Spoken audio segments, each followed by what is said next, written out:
तू वहीं रुकी रहे पुत्र, हिल मत, बस वहीं रुकी रहे।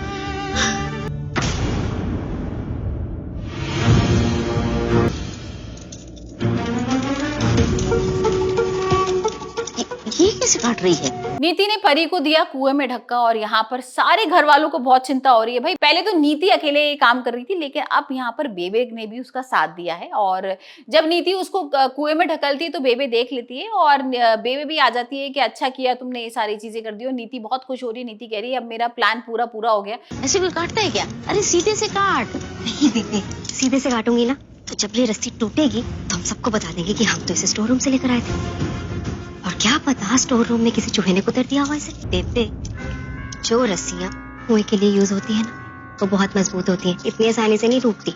मैं कितनी बार सोच रही थी कि ये लड़की मर जाए और मैं राजीव की जिंदगी में दोबारा आ जाऊं, और अब मुझे लग रहा है कि शायद वो मेरा जो ख्वाब है वो पूरा हो जाएगा। और फिर हम देखते हैं कि भाई जो पंडित जी आए हुए हैं ना घर में, वो बोल रहे हैं कि अब कुछ अपशगुन होने वाला है। अरे वाह, मुझे तो पता ही नहीं था।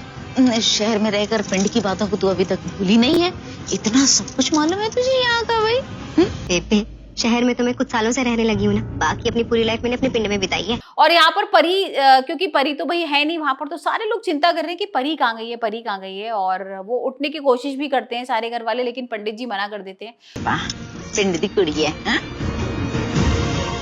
ये देखो, मुझे ये क्या हो गया? आप लोग ऐसे क्यों हैं? परी को कुछ हुआ तो नहीं मेरी? बोलते हैं कि हवन के बीच में अगर कोई गया तो बहुत अपशगुन होगा, लेकिन यहाँ पर भाई और फिर ना परी की आवाज आने लगती है कुएं के अंदर से। यहाँ पर सारे लोग बाहर आ जाते हैं, सारे लोग ढूंढने लगते हैं।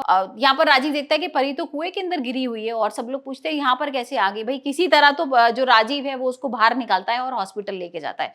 अब हॉस्पिटल में देखेंगे किस तरीके से यहाँ पर परी की हालत बहुत बिगड़ी हुई है। और अब आने वाले एपिसोड में ये भी पता लगेगा कि भाई जो परी का बच्चा है वो जिंदा है कि नहीं, क्योंकि नीति का तो यही मेन मकसद था ना कि भाई परी को मारना, और परी नहीं मर पाए तो उसके बच्चे को मारना। तो अब देखना होगा कि जो नीति का प्लान है वो कामयाब होता है कि नहीं।